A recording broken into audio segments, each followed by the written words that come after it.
ஹரி ஓம்.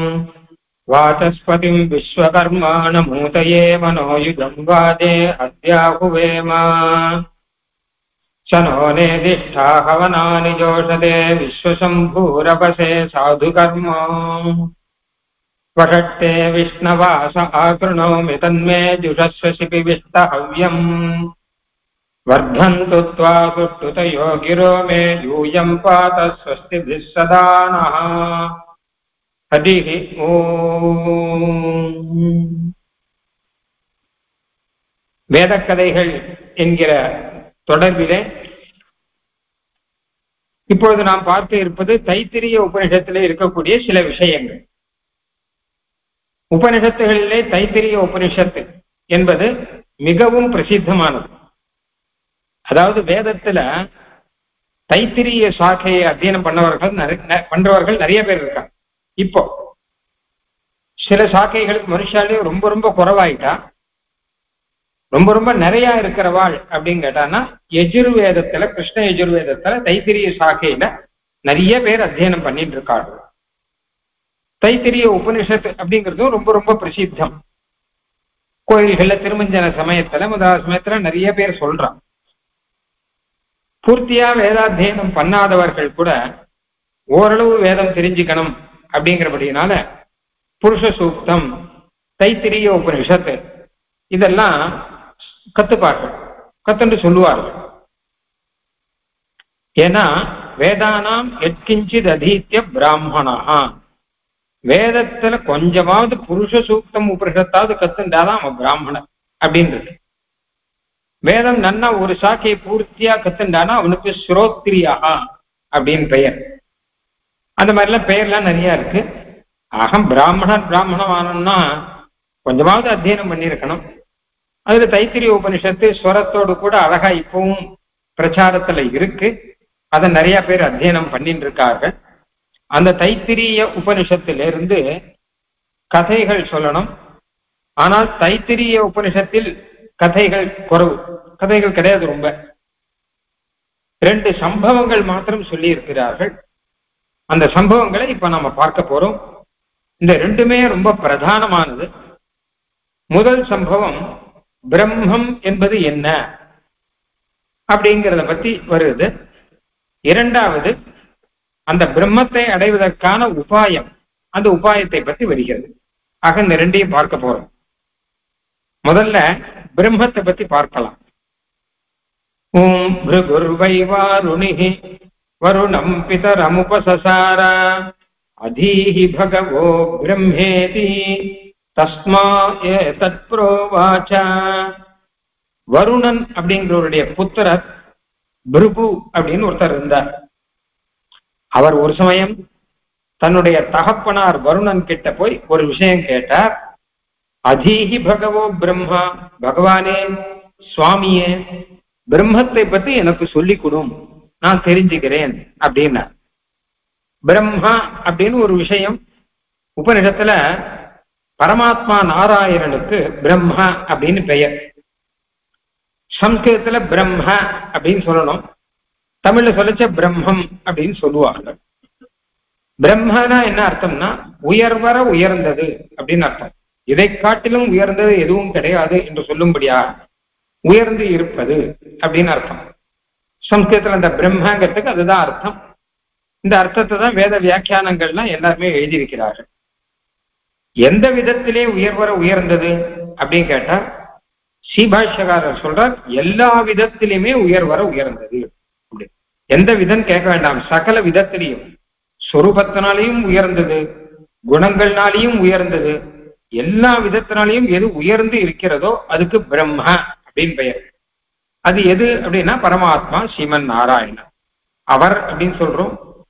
பிரம்மத்தை மாத்திரம் அது அப்படின்னு சொல்லுவார், ஏன்னா அது நபும்சகலிங்க சப்தம். அதனால ஆக வேதம் மொத்தமும் இந்த பிரம்மத்தை பத்தி தான் சொல்றது பூர்த்தியாக. பரமாத்மா நாராயணனுக்கு வேதம் வச்ச பெயர் அது பிரம்ம அப்படிங்கிறது. அந்த பிரம்மத்தை பத்தி எனக்கு சொல்லி கொடும் அப்படின்னு கேட்கிறார். புத்திரர் தானே, புத்திரர் தன்னுடைய பிதா கிட்ட போய் கேட்கிறார். வருணம் பிதரம் உபசசார, பிதா கிட்ட போய் கேட்கிறார், அந்த பிரம்மத்தை எனக்கு சொல்லி கொடும் அப்படின்னு கேட்கிறார்.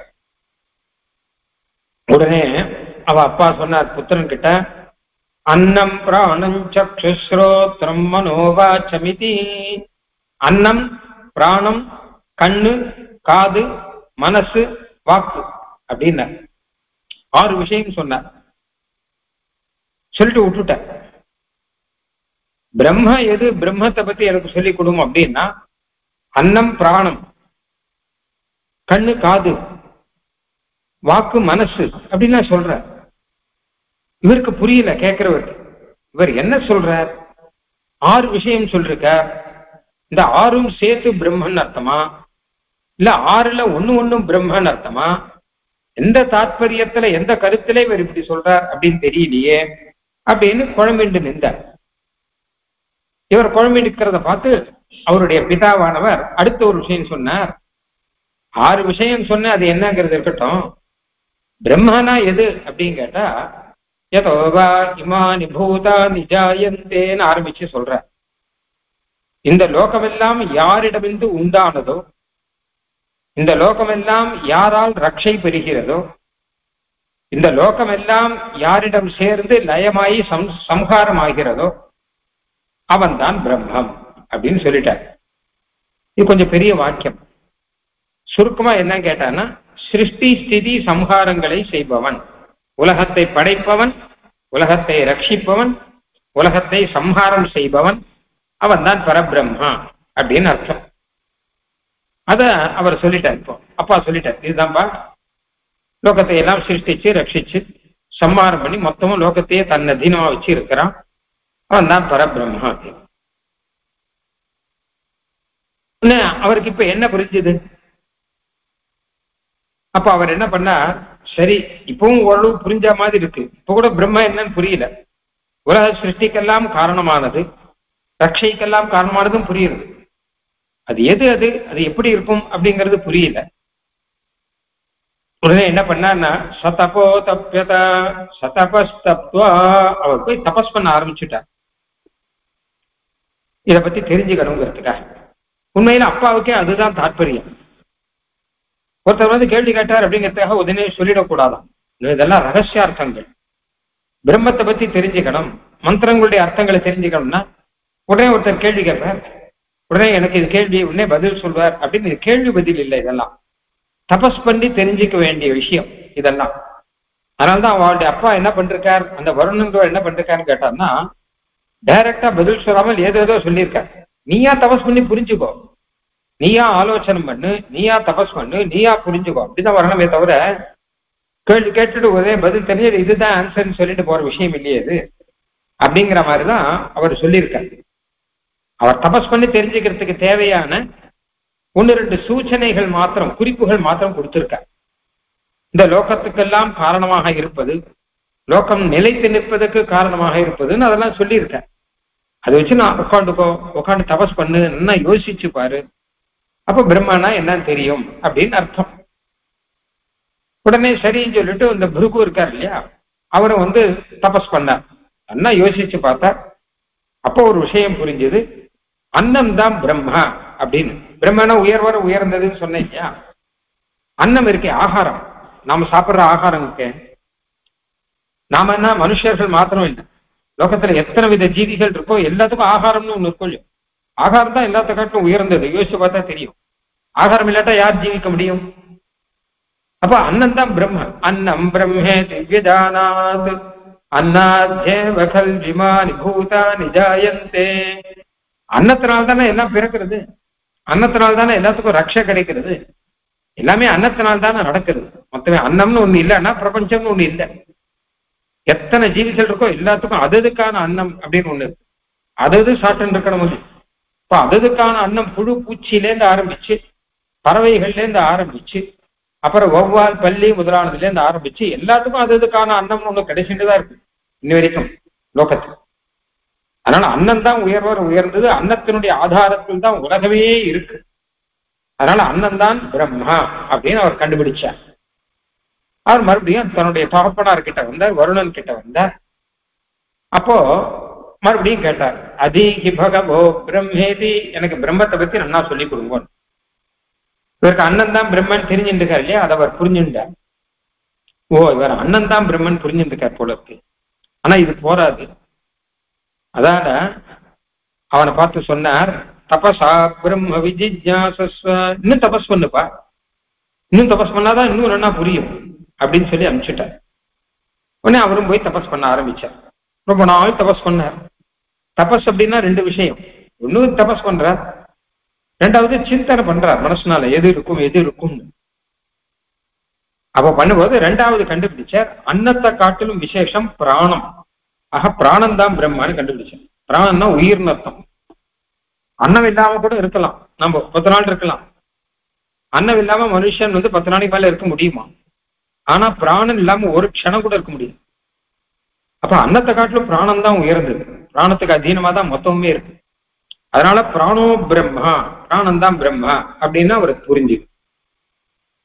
எல்லாமே பிராணனால் தான் மொத்தமே இயங்குகிறது. எல்லாம் இருக்குன்னா இருக்கிறதுக்கு காரணம், உண்டாச்சுன்னா உண்டாத்துக்கு காரணம் எல்லாமே பிராணம் தான். அதனால பிராணம் தான் பிரம்மன்னு ரெண்டாவது புரிஞ்சுட்டார். மறுபடியும் தன்னுடைய தகப்பனார் கிட்ட வந்தார். அப்படியே நின்றார். இவர் பிராணம் தான் பிரம்மங்கிறது வரைக்கும் புரிஞ்சுட்டு இருக்காருங்கிறத அவரும் புரிஞ்சுட்டார். அப்புறம் நீ பிரம்மத்தை பற்றி எனக்கு சொல்லிக் கொடுன்னு மறுபடியும் கேட்டார். அப்ப அந்த தகப்பனார் வருணன் சொன்னார், நீ இன்னும் தபஸ் பண்ணு அப்படின்னு. சரி போய் மறுபடியும் தபஸ் பண்ண ஆரம்பிச்சார். ரொம்ப நாள் கழிச்சு இவருக்கு இப்போ மூணாவதா புரிஞ்ச விஷயம், மனோ பிரம்மே திவ்யதானாது, மனசுதான் பிரம்மா அப்படிங்கிறது புரிஞ்சுட்டார். ஏன்னா மனுஷன் மனசை வச்சுட்டுதான், மனசுல என்ன நினைக்கிறானோ அதை செய்யணும் தான் எப்பவுமே நினைக்கிறான். மனுஷனுடைய பிரவൃத்திக்கெல்லாம் காரணம் மனசுதான். இப்ப நாம இந்த ஜென்மம் எடுத்திருக்கோம். இந்த ஜென்மத்துக்கு முக்கியமான காரணம் அன்னம், அதை காட்டில முக்கியமான காரணம் பிராணன், அதை காட்டில முக்கியமான காரணம் மனசு. ஏன்னா போன ஜென்மத்துல நம்ம மனசால எதை நினைச்சு எதை பண்ணோமோ அதனுடைய பலனாதான் இந்த ஜென்மத்துல நமக்கு இப்படி ஒண்ணு வந்திருக்கு. அதுக்கு முன் ஜென்மத்துல என்ன நினைக்கிறோமோ, எப்பவுமே மனசால எதை நினைக்கிறோமோ அதை நம்ம செய்யறோம். அதுக்கேற்ற மாதிரிதான் நமக்கு பிறவிகள்லாம் வந்துட்டே இருக்கு. இந்த ஜென்மத்துல நம்ம செயல்படுறதோ அடுத்த ஜென்மத்துல நம்ம என்னவா இருக்கோங்கிறதோ எல்லாமே மனசுக்கு அதீனமா இருக்கு. மனசால் நல்லது நினைச்சு நல்லது பண்ணா நல்லது பிறவி கிடைக்க போறது, இல்லாட்டா கிடைக்க போறது இல்லை, அவ்வளவுதானே. அதனால மனசுதான் பிரம்மா அப்படின்னு அவர் கண்டுபிடிச்சார். மறுபடியும் தகப்பனார் கிட்ட நின்ற வழக்கமான தகப்பனார் சொன்ன, இன்னும் கொஞ்சம் தபஸ் பண்ணு அப்படின்னா இவர் மறுபடியும் போய் தபஸ் பண்ண ஆரம்பிச்சார். அப்போ நாலாவதாக விஞ்ஞானம் தான் பிரம்மா அப்படின்னு இவர் புரிஞ்சுட்டார். விஞ்ஞானம்னு இவர் ஜீவாத்மாவை சொல்ற. மனசை காட்டிலும் முக்கியமானது ஜீவாத்மா. ஏன்னு கேட்டான்னா ஜீவாத்மா தானே மொத்தத்துக்கு ஆதாரமா இருக்கான். அவன் தானே மனசுனாலே சிந்திக்கிறதோ, இது எல்லாமே ஆத்மா இருக்கவே தானே பிராணவாயுனால மூச்சு விடுறானோ, ஆகாரம் அன்னமோ இல்ல மனசோ எல்லாம் ஜீவாத்மா உள்ள இருக்கு அப்படின்னால்தான். அதனால ஜீவாத்மா தான் பிரம்மா, அதுதான் உயர்ந்தது அப்படின்னு முடிவு பண்ண. மறுபடியும் தகப்பனார் கிட்ட போன. அவர் இன்னும் கொஞ்சம் தபஸ் பண்ணு அப்படின்னு இன்னும் மறுபடியும் தபஸ் பண்ண. தீர்க்கமான தபஸ் பண்ணப்புறம் இவர் புரிஞ்சிருந்தது, ஆனந்தோ பிரம்மே திவ்யஜானாத், ஆனந்தம் தான் பிரம்மா அப்படின்னு இவர் புரிஞ்சுட்டார். அதாவது பரமாத்மான்னு அர்த்தம். விஞ்ஞானம்னா ஜீவாத்மா, ஆனந்தகா அப்படின்னா பரமாத்மா. அதாவது இந்த ஜீவாத்மாவையும் இயக்கக்கூடியவன் பரமாத்மா, ஜீவாத்மாவுக்கும் மேல இருக்கக்கூடியவன், தன்னுடைய சங்கல்பத்தினாலே ஜீவாத்மாவை செயல்படுத்தக்கூடியவன், தன்னுடைய சங்கல்பத்தினாலே ஜீவாத்மாவுக்கு ஏற்ற சரீரங்கள்லாம் கொடுத்து ஆகாரங்கள்லாம் கொடுத்து எல்லாம் பண்றவன். அன்னத்தை காட்டிலும் பிராணம், பிராணனை காட்டிலும் மனசு அப்படின்னா இது மொத்தத்தை காட்டிலும் இந்த பரமாத்மா. ஏன்னு கேட்டா அவன் தான் அன்னம் கொடுக்குறான், அவன் தான் பிராணம் கொடுக்குறான், அவன் தான் மனசு கொடுக்குறான், எல்லாம் பகவான் தானே கொடுக்குறான். அதனால அதுவும் ஆனந்த ஸ்வரூபமா இருக்கான் பகவான். எல்லாருக்கும் ஆனந்த ஸ்வரூபமாகனா அனுகூல ஸ்வரூபமாக எல்லாருக்கும் நல்லது பண்றதாகவே பகவான் இருக்கான். அதனால அந்த ஜீவாத்மாவை காட்டிலும் அந்த பரமாத்மா ஆனந்த ஸ்வரூபனா இருக்கானே அவன்தான் பிரம்மா, ஆனந்தோ பிரம்மா அப்படின்னு இந்த விஷயத்தை அவர் தெரிஞ்சுட்டு ஆனந்தேன ஜாதானி ஜீவந்தி ஆனந்தம் பிரயந்த விதம் விசந்தீதி. எப்பவுமே பிரம்மத்தை சொல்றதுக்கு ஆனந்தான் அழகான வாக்கு வேதம் அடிக்கடி சொல்றது. பிரம்மமே ஆனந்த ஸ்வரூபமா இருக்கு, சுகஸ்வரூபமா இருக்கு அப்படின்னு வேதம் சொல்லியிருக்கு. அதை புரிஞ்சுட்டா இனிமே மறுபடியும் அப்பா கிட்ட இவன் போக வேண்டியது இல்லை. ஏன்னா கடைசி இல்ல முடிவு எதுவோ அதை புரிஞ்சுட்டான். முன்னேறமா சைஷா பார்கவி வாருணி வித்யா இதுதான் பிருகு தெரிஞ்சின்ற வித்யா. இதுக்கு பார்கவ வித்யா அப்படின்னு பேர் வச்சு, பார்கவி வித்யா அப்படின்னு பேர் வச்சிருக்காரு இதுல. அப்ப இந்த மாதிரி அதை குறிச்சு பலன்கள்லாம் நிறைய சொல்லியிருக்கு. இப்ப பாருங்க, இந்த பிரம்மத்தை புரிய வைக்கிறதுக்கு பிதாவானவர் எப்படியெல்லாம் அவனுக்கு குறிப்புகள் சொல்லி புரிய வச்சாரு. 2-3 விஷயம் இதுல தெரியுது. விஷயம் உள்ளதான், அதாவது கதை உள்ளதான். 2-3 விஷயம். முதல் விஷயம் என்ன கேட்டோம்னா, பிரம்மம் முதலான விஷயங்களை நம்ம கஷ்டப்பட்டுதான் தெரிஞ்சுக்கணும். சுலபமா தெரிஞ்சுக்கிறதுக்கு இது ஒன்றும் சாதாரண இது கிடையாது. செல்போன் வித்தியை கிடையாது, நெட்ல போய் பார்க்கறது கிடையாது. தபஸ் பண்ணி தான் தெரிஞ்சுக்கணும். குரு சுசுரூஷா பண்ணணும், தபஸ் பண்ணணும். 4 தரம் புரியலைன்னா 8 தரம் கேட்கணும். அப்படிதான் புரிய முடியும்.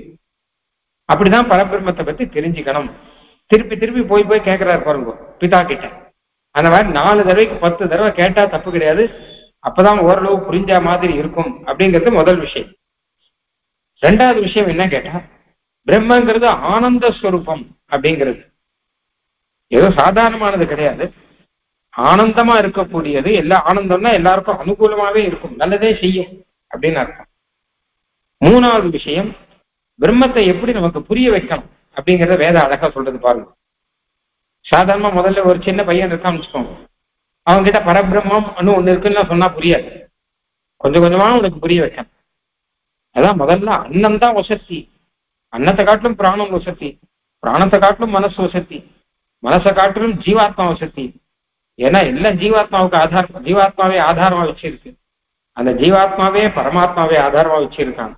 அதனால பரமாத்மா தான் வசதி, அந்த பரமாத்மா தான் பிரம்மம், அதுதான் ஆனந்த ஸ்வரூபம் அப்படின்னு சொல்லும்போது எப்படி ஒண்ணா சொல்லி சொல்லி சொல்லி சொல்லி கடைசியில பிரம்மம் என்னங்கிறத நமக்கு புரிய வைக்கிறது இல்லையா? இதே மாதிரிதான் சின்ன குழந்தைகளுக்கும் புரிய வைக்கணும். சற்று உள்ளுக்குள்ள பரமாத்மா ஒன்று இருக்கான்னா சொன்னா புரியாது. உனக்கு உள்ளுக்குள்ள யார் இருக்கா சொல்லு பார்ப்போம் அப்படின்னா, முதல்ல இந்த சரீரத்தை சொல்லும். இந்த சரீரம் தான் அன்னம்னு பேர். அதான் நாம சாப்பிட்ற ஆகாரம் இருக்கு, ஆகாரம் தான் சரீரமா வந்துருக்கு. அவா சாப்பிட்ற ஆகாரம் தானே அந்தந்த சரீரமாக ஆறுது. அவ சரீரம் தான் தெரியும் முதல்ல. அப்புறம் சரீரத்துக்கு உள்ளுக்குள்ள இன்னும் நல்லா யோசிச்சு பார்த்தா, கொஞ்சம் யோசிக்க ஆரம்பிச்சப்பறம் சரீரத்தை காட்டும் முக்கியமானது பிராணவாயு அப்படின்னு தெரியும். அப்புறம் இன்னும் யோசிச்சு பார்த்தா மனசுங்கிறது தெரியும். இன்னும் யோசிச்சு பார்த்தா ஜீவாத்மாங்கிறது தெரியும். இன்னும் நல்லா தீவிரமா யோசிச்சு பார்த்தா உள்ளுக்குள்ள பரமாத்மா இருந்துதா எல்லாத்தையும் வழி நடத்துறான் அப்படின்னு தெரியும். அதனால உள்ளுக்குள்ள இருந்து யோசிச்சு பார்த்து அப்படிதான் கத்துக்கணும் அப்படிங்கிறது தெரியுது. இதுக்கு பஞ்சகோஷம் அப்படின்னு பெயர். ஸ்தூல அருந்ததி நியாயம் அப்படின்னு ஒண்ணு சொல்றாங்க. அதாவது பிரம்மத்தை புரிய வைக்கணும்னா நேர புரிய வைக்க முடியாது. யோகார் உன் சரீரம் இருப்பார், சரீரத்துக்குள்ள பிராணன் இருக்கு, பிராணனுக்குள்ள மனசு இருக்கு, உள்ளுக்குள்ள ஜீவாத்மா இருக்கும் இல்லையோ, அந்த ஜீவாத்மாக்குள்ள ஒருத்தன் இருக்கான், அவன் தான் பரமாத்மா. ஸ்தூல அருந்ததி நியாயம்னா என்ன கேட்டா, கல்யாணத்துல அம்மி மிதித்தல் அருந்ததி பார்த்தல் அப்படின்னு ஒண்ணு உண்டு. அம்மி மிதித்தல் அப்படிங்கிற வைபவம் காத்தாலேயே நடக்கும். அருந்ததி பார்த்தல் அப்படிங்கிறது கல்யாணத்தன்னைக்கு ராத்திரி நட்சத்திரம் பார்க்க சொல்லுவாங்க.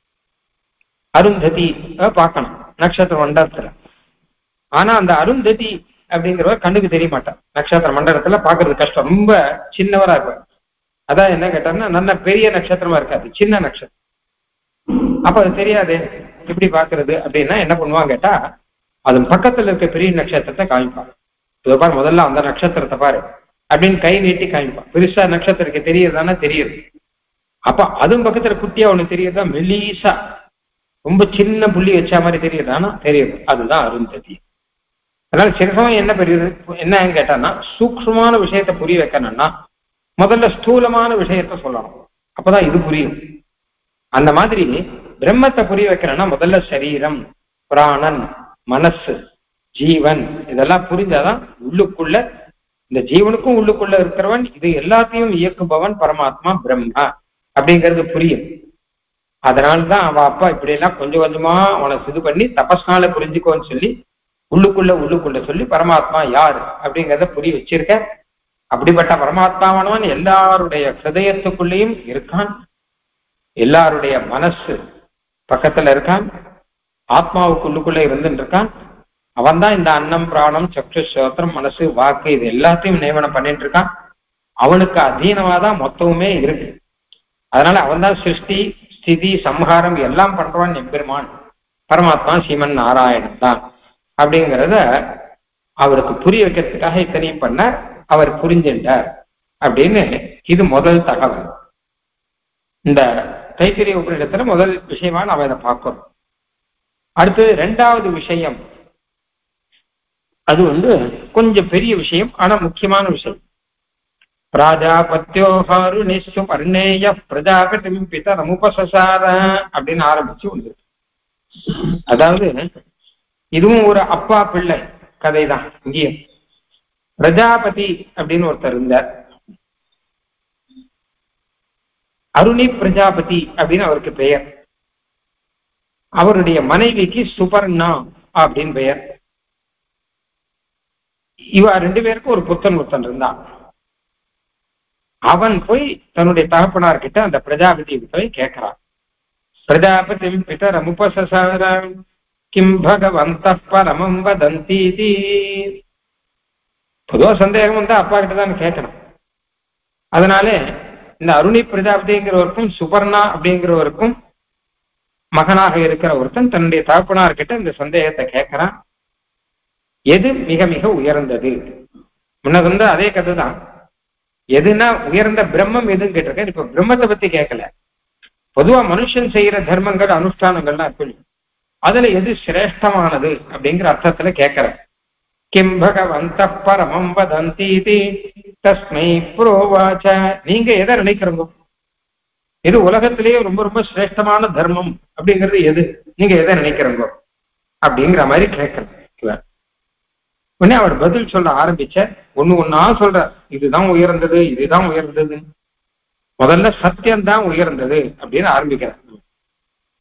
தஸ்மை புரோவாச்ச சத்தியேன வாயுராவாதி சத்தியேனாதித்யோ ரோச்சதே. உலகம் மொத்தமும் சத்தியத்துக்கு கட்டுப்பட்டு இருக்கு. இன்னைக்கு அதுதான சத்தியம். எல்லாருமே ஒருத்தர் சொன்னா அதை நம்ம நம்புறோம். ஏன்னா சத்தியம் சொல்லுவாருங்க. சத்தியத்தினாலதான் மொத்தமே நடக்கிறது. சூரியன், சந்திரன், காற்று இதெல்லாம் சத்தியத்துக்கு கட்டுப்பட்டு இருக்கு.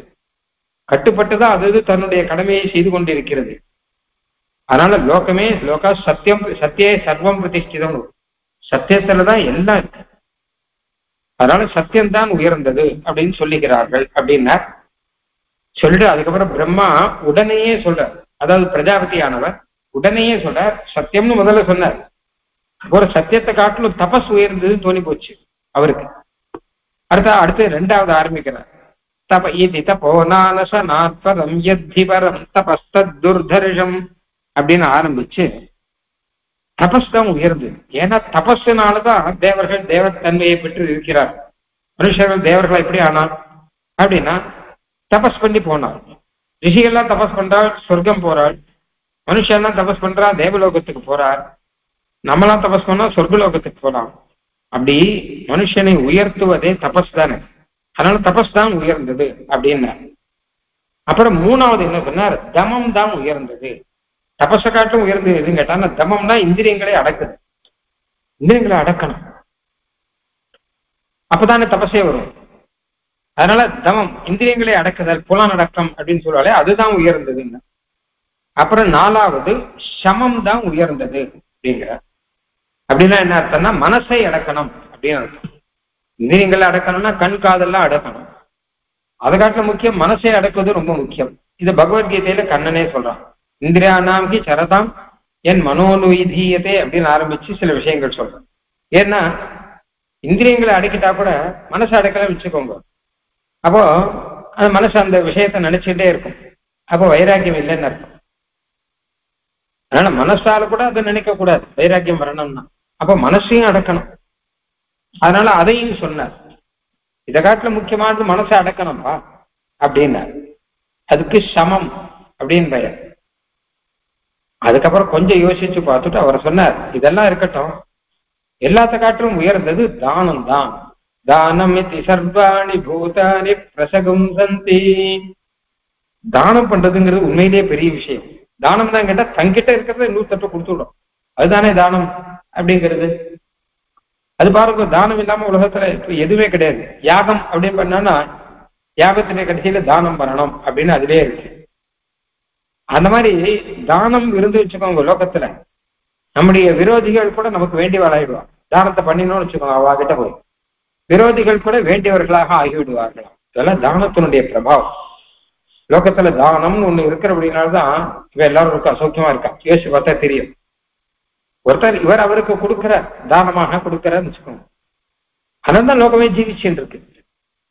அதனால காட்டுல போய் தபஸ் பண்றேன், இந்திய நடக்கலாம் பண்றேன், அதெல்லாம் இருக்கட்டும். முதல்ல தானம் பண்ண முடியும், தானத்துல இருந்து ஆரம்பிக்கிற முடியும்.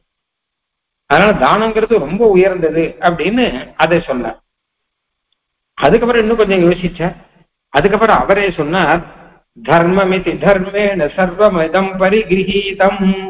தானத்தை காட்டிலும் தர்மமும் சக்தி அப்படின்னு. இது வேடிக்கை பாருங்க. இந்த கதையில பிதாவே யோசிச்சு சொல்லிட்டு இருக்காரு. போன கதையில பார்த்தபோது பிதா நீ போய் ஆலோசனை பண்ணி நீ போய் தபஸ் பண்ணு, உனக்கு தெரியும் சொல்லிட்டார். பின்னே பிருகு போய் தபஸ் பண்ணான்னு வருது. இந்த கதையில சிஷ்யன் தபஸ் பண்ணல, ஆச்சாரியே தபஸ் பண்ணிட்டு அவரே யோசிச்சு சொல்றார். இப்ப அவரே தான் சொல்றாரு, இப்போ தானத்தை காட்டுல தர்மம் உசத்தி அப்படிங்கிறார். ஏன்னா தர்மேன பாபம பனுததி தர்மே சர்வம் பிரதிஷ்டிதம்.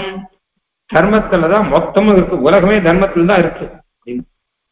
ஒருத்தன் தர்ம காரியம் தர்மசாலியா இருந்தா வச்சுக்கோங்க, தர்மசீலனா இருந்தா லோகத்துல எல்லாருக்கும் அவனை ரொம்ப பிடிக்கும். அவங்ககிட்ட 4 பேர் இருப்பான். அதனால எது உயர்ந்ததுன்னா எல்லாத்த காட்டும் உயர்ந்தது தர்மம் தான் அப்படின்னு ஆச்சு. அப்புறம் இன்னும் கொஞ்சம் யோசிச்சு பார்த்தா இன்னும் உயர்ந்தது எது அப்படின்னு கேட்டா, பிரஜனனம் வை பிரதிஷ்டா சாது பிரஜாயா ஸ்தந்தும் தன்வானஹா. பிரஜனனம் அப்படிங்கிறதும் உயர்ந்தது. பிரஜனனம்னா என்ன அர்த்தம்னா, கல்யாணம் பண்ணிட்டு சந்ததியை அபிவிருத்தி பண்ணணும். ஒரு ஸ்திரீயாகட்டும் புருஷனாகட்டும் மேல மேல சந்ததியை அபிவிருத்தி பண்ண முடியும். அதுக்குதான் பிரஜனனம் அப்படின்னு பெயர். இது கூட உயர்ந்த தர்மம் அப்படின்னு. ஏன்னா எத்தனைதான் தர்மம் பண்ணாலும் நமக்கு மேல் மேல குழந்தைகள் இல்லைன்னு வச்சுக்கோங்க, அப்போ பித்திருக்களுக்கெல்லாம் கஷ்டம். ஏன்னா குழந்தைகள் மேல மேல வந்தாதான் பித்திருக்களுக்கு சந்தோஷமா இருக்கும். அடுத்தடுத்த தலைமுறை அப்படிங்கிறது வர முடியும். அதனால நம்ம தர்மத்துல என்ன சொல்லிருக்கான்னு கேட்டான்னா, கல்யாணம் பண்ணிட்டு தார்மீகமான ரீதியில ஒருத்தன் குழந்தை பெற்றுக் கொள்கிறான் அப்படின்னா அதுவே ஒரு தர்மம் அப்படிங்கிறாங்க. அது எதுவும் சாதாரண காமம் அப்படின்னு மட்டும் இல்லை, அது தர்மம் கலந்த காமம், இல்ல காமம் கலந்த தர்மம், ஏதோ ஒன்று வச்சுக்கோங்க. ஏதோ ரீதியில அது ஆனா உயர்ந்த ஒரு தர்மம் அது. அதுக்கப்புறம் அந்த குழந்தைய வளர்க்கணும்.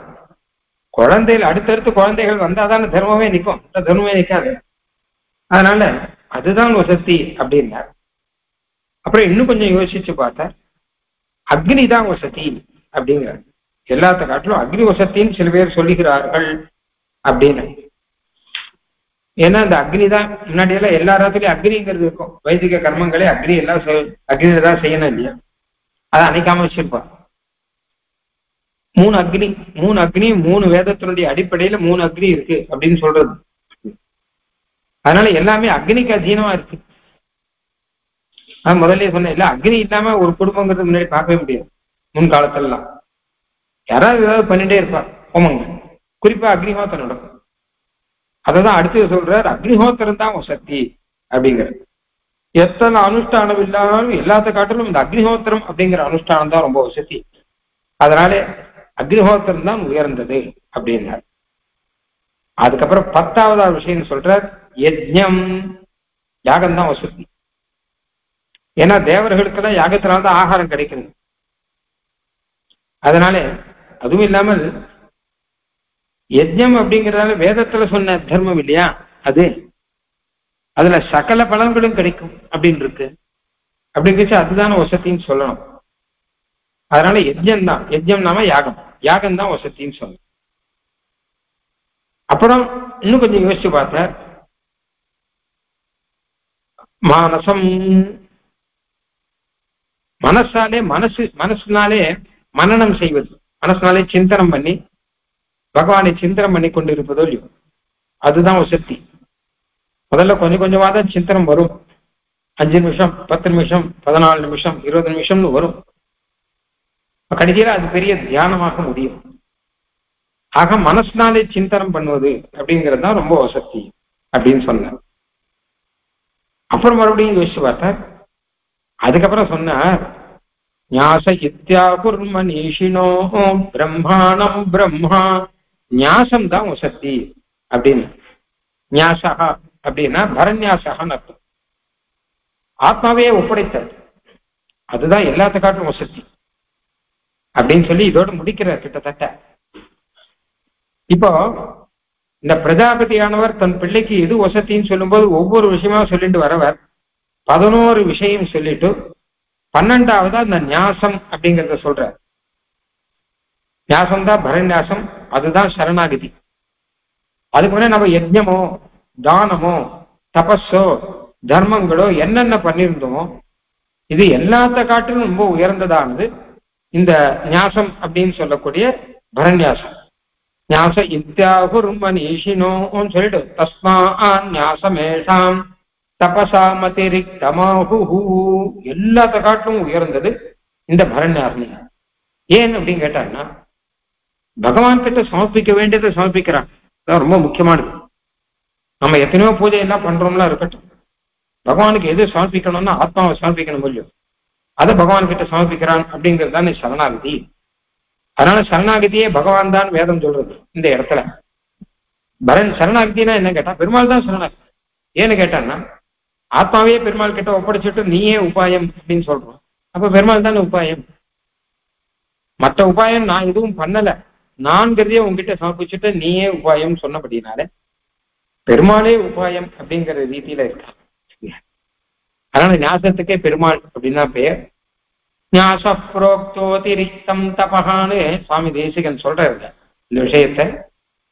இந்த உபனிஷத்துல சொல்லியிருக்கு பாருங்க, ஞாசம்தான் எல்லாத்த காட்டிலும் வசதி, சரணாகதி தான் எல்லாத்த காட்டிலும் வசதி அப்படின்னு உபனிடத்தே அழகா சொல்லியிருக்கு. பகவான் கிட்ட போய் என்னுடைய ரட்சண பொறுப்பை நான் ஒப்படைக்கிறேன்னா வேற என்ன வேணும்? இனிமே என்ன ரட்சிப்பது உன்னுடைய பொறுப்பு அப்படின்னு பெருமாள் கிட்ட சொல்லியாச்சுன்னா அப்புறம் யஜ்ஞம் தானம் தபஸ் இதெல்லாம் இருக்கும். இது எல்லாத்த காட்டிலும் அந்த ஞாசங்கிறது ரொம்ப வசதியா இருக்கும். இதை புரிய வைக்கிறதுக்கு தான் இதுக்கு முன்னாடி 11 விஷயங்கள் எடுத்து சொல்றார் அவர். இது வசதி இது வசதி இது வசத்தின்னு ஒன்னொன்னா சொல்லி கடைசியில ஞாசம் தான் வசதி, எல்லாத்த காட்டிலும் வசதி அப்படின்னு சொல்றாரு. அத புராணங்கள் இதிகாசங்கள்லாம் கூட விஸ்தாரமா சொல்லியிருக்கேன். நீ எத்தனைதான் காட்டுல உட்காந்து வருஷம் தபஸ் பண்ணாலும் அதை காட்டிலும் ஒரு 5 நிமிஷத்துல பெருமாளே என்னுடைய ஆத்மா உன்னுடையதுதான், உனக்கு சொந்தமானது உங்ககிட்ட அர்ப்பணிச்சுட்டேன் அப்படின்னு முழுமையா அர்ப்பணிச்சான்னா அது ரொம்ப ரொம்ப வசதி, அது பெரிய தபஸ் மாதிரி ஆயிடும் அப்படின்னா சொல்லியிருக்கேன். ஆக போன கதையும் இந்த கதையும் நம்ம சேர்த்து வச்சு பார்த்தோம்னா போன கதையில பிரம்மா அப்படின்னா என்ன தெரிஞ்சது, பரமாத்மா ஸ்ரீமன் நாராயணன் தான் பிரம்மா. இந்த கதையில அந்த பிரம்மத்தினுடைய திருவடியில ஆத்மாவை ஒப்படைக்கணும், அவருடையது. இந்த ஆத்மாவில் ஜீவாத்மா அவருடைய ஜீவாத்மாவும் நம்ம நம்முடையதான் நினைச்சுட்டு இருக்கோம். அதுவே ஒரு பெரிய திருட்டுத்தனம். அந்த திருட்டுத்தனத்தை ஒழிச்சு இந்த ஆத்மாவை பகவான் கிட்டே ஒப்படைக்கணும். அதான் ஞாசம்னு பேர். ஞாசம்னா ஒப்படைத்தல் அப்படின்னு அர்த்தம். அவருடைய வஸ்து நாம வாங்கி வச்சுட்டு இருக்கோம்னா அது பெரிய தப்பு இல்லையா? அதை அவர்கிட்டே ஒப்படைக்கணும். உம்முடையதுதான் இது அப்படின்னு ஒப்படைக்கணும் அப்படின்னு. அப்போ சரணாகதி செய்ய வேண்டும் அப்படிங்கிறது ஒரு சாரம். இதை இன்னும் கூட 2-3 உபநிடத்துல வேற மாதிரி சொல்றான். சரணாகதி தான் வசதி அப்படின்னு. அவன் சரணாகதி பண்றவனை காட்டிலும் அந்த தபஸ் தியானம் பண்றவன் இருக்கானு அவன் 100 மடங்கு குறைஞ்சவனும். ஏன்னா பகவான் கிட்ட விசுவாசத்தோட இவன் சரணாகதி பண்றான். அவன் தபஸ் பண்றவன் பலன் கிடைக்கும்னு நினைச்சுன்னு பண்றான், கிடைக்குமா இல்லையா பார்த்துக்கலாம் அப்படின்னு. இது அப்படி கிடையாது. அதனால எல்லாத்த காட்டிலும் இந்த பரநியாசம்ங்கிறது மிகவும் உயர்ந்தது. பரநியாசம் அப்படிங்கிறது தான் சரணாகதி அப்படின்னு பேர். அது உயர்ந்தது என்பதாக இதனுடைய சரித்திரம். இப்படியாக சாட்சாத் பரபிரம்மமான எம்பெருமான் நாராயணன், அவனை அடைவதற்கான உபாயம் சரணாகதி. இது ரெண்டையுமே இந்த தைத்திரியத்துல ஸ்பஷ்டமாக வேதம் சொல்லி காண்பித்திருக்கிறபடியாலே அதை நாம் கொஞ்சம் அனுபவித்தோம் இங்கே. ஹரிஹி ஓம்.